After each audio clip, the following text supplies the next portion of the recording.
All right, we're here on ESPN Fresno with Shawn Merriman, Charger linebacker. Great. Good to have you, man. You're good, man. Appreciate it. Thanks for having me. Looking good here on this Thursday afternoon. How are we feeling in Super Bowl week? It's tiring. This part of it. I know. Right? But you know what? It's cool, man. You get a chance to see guys that, like, you only get a chance to see once a year. Right. That I played with or I played against. And talk about old stories. Like, sharing those stories. Remember that time you did? I'm like, oh man, I was a demon back then. That was so bad. But also too, getting a chance to meet some of the younger guys who just got drafted. Right. These up and coming guys. So, and they'll come up to you and say, man, I used to watch you when I was 10. I'm like, I'm really old. I'm getting old now. But it's been great being here. Yeah, it's sharing the stories. I call it like a football convention, right? It's just kind of everybody. And you're seeing old teammates. We were just talking about Lorenzo Neal. I see him around here. We got to get him on the mic at some point. I know that for a fact, but I think we'll get him. But what's been the most rewarding about seeing those old teammates around here? For one, just seeing familiar faces. One, and then two, everybody. A lot of guys when they retire, they go back to their hometown. They go, wherever else, and. The only time you get a chance to see them mostly is at functions, events, and mainly this one. So it's always really good seeing them. Yeah, absolutely. Of course, reflecting on your career, reflecting on everything. Tell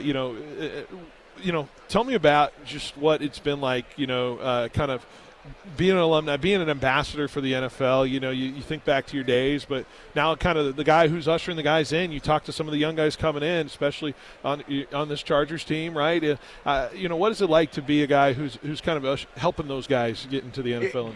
It's because I'm in the fight, in the fight business now, and I got the MMA stuff going on, and I didn't really know how much I missed, like, being around a lot of the guys until. So Max Crosby, Cam Jordan, and Von Miller, they have this SAC Summit they do every year in Vegas. And they invited me out a couple years before, and I just couldn't make it because I was traveling or working or doing something. And I went this past year, and I coached, some of the younger guys who were 5 years in and under. And I got that bug a little bit. Man, I was like, man, this is, it's cool. And then Cam Jordan actually asked me, are you going to come coach? I said, dude, not with those hours. Those hours they put in, man, I can't go back doing that.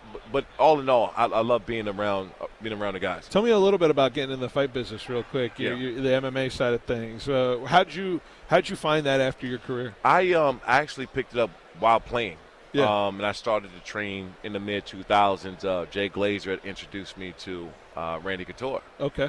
And I started training with Randy during the off season, then started training with Chuck Liddell and Tito Ortiz, and Tyron Woodley was just coming on at that time. And many others in the gym, and even still now, I still try to find a day or two to go spar and still move around. And I love the sport. Yeah. And so I ended up launching Lights Out Extreme Fighting, and we just signed did a partnership with ESPN Latin America, which is massive because outside of the states where football is dominant here. The NFL's always be king here in the U.S., but outside of the states, it's two things. It's soccer and combat sports. Yeah. They love it. So it's been great. The Central Valley has a real rich history with the fighting side of things as well. California in general, I'm sure you've gone up or down this state and you've seen it in terms of it. Do you equate the grind of trying to become a football player with the grind of MMA? Like, what do you equate to that with those experiences and what you've seen from some of the guys who have had to take that journey? Now that there's real money into combat sports, you'll have a lot of former football players making that transition. Right, because I was going to fight when I retired in 2016 for Bellator, and the money I asked for, they looked at me like I was just absolutely crazy, which now looks like nothing because of the influencers and the crossover and so now that would have been nothing. I just kind of was ahead of my time. But I think you're going to see a lot of former football players who maybe got cut from a team, maybe got, in a bad situation or got traded and they're just done with football or injured and they can't play at that level anymore. So you know what?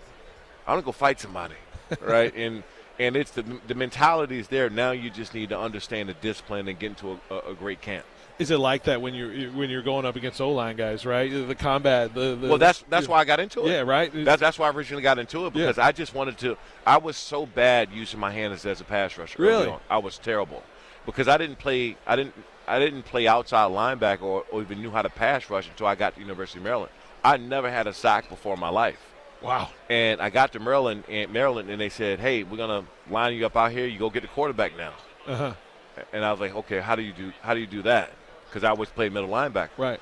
So that, when I got to the NFL, and now the talent is much better. So in college, I could just run by you, run through you, bull rush, inside move, and keep it basic and win. Right. When you get up to the pros, everybody's good. So that's not going to fly anymore. Exactly. Now you got to get good with your hands. Now you're leveraging pad level and bending around the corner as the outside linebacker.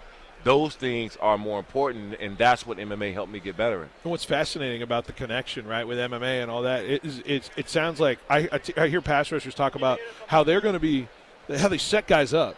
Like they set guys up with one move, and you set them up with another. Fighters do the same thing, right, when it comes to that.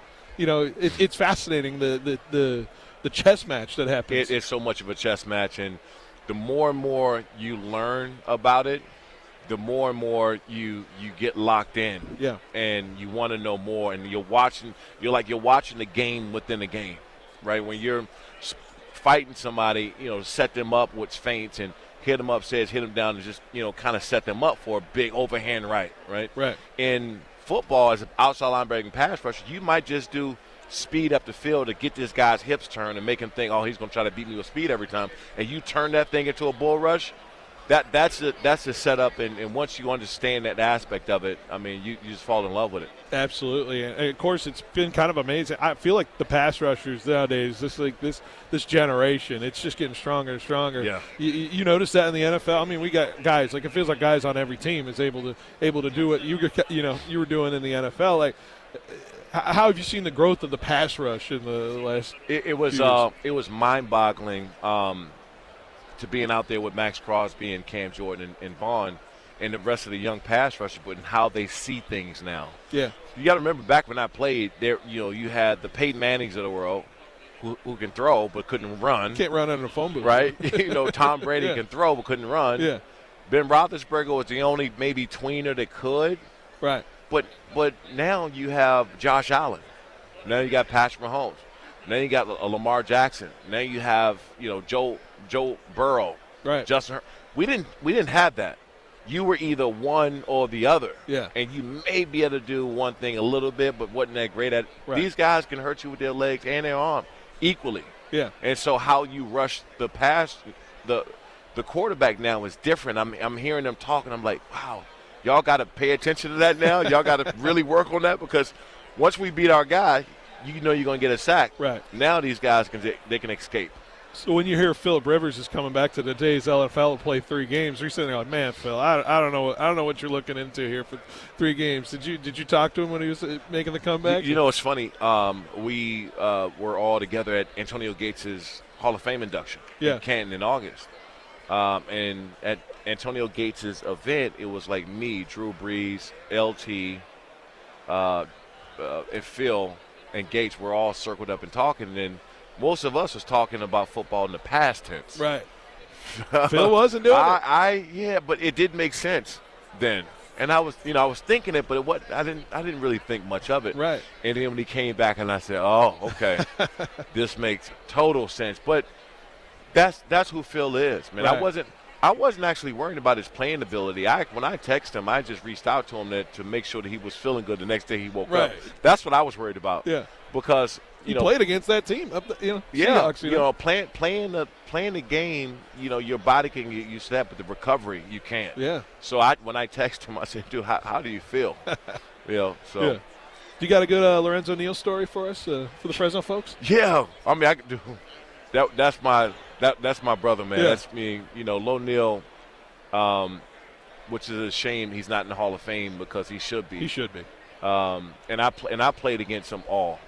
Best running backs, best fullbacks, and Lo Neal was just he was on a different planet, and how he did it. He put real fear into linebackers, and because he wrestled. Oh, yeah. So Lo loves to grab you and play around and do stuff, and I remember my rookie year just kind of tussling with him a little bit, knowing that he was more advanced than I thought. And I eased up. I said, okay. But we used to have a good brother-in-law system, me and him. Yeah. Or else somebody wasn't going to make it to the game, man. So I was always thankful to get a chance to play. No one was beating low in a wrestling match. No, you can forget about it. No. That guy's a beast, man. It's awesome. But, hey, Shawne, I appreciate you swinging by here real quick for us on ESPN Fresno. Real quick, we're going predictions here for everybody who comes by. What do you got for Sunday? I'm going to Seahawks. Yeah. And I know that sounds cliche. And it's the consensus here. But as a player, you know that any team can beat you any week. If Mike Vrabel find a way to scheme this game up correctly, he fired those guys up, the Patriots could win. Yeah. But they're going to have to play damn near a perfect game in order to win. That's why I'm saying, like, Sam Darnold can throw an interception or two and they can still win. Right. The Patriots throw a couple interceptions. I don't think they don't have a chance to win. And that's where my decision is coming in at when we're talking about the winners of this game. For sure. All right, Shawne. Well, I appreciate you swinging by. You got it, brother. Appreciate it. Best of luck the rest of the week and enjoy it, man. It's good to have you. Thank you. All right.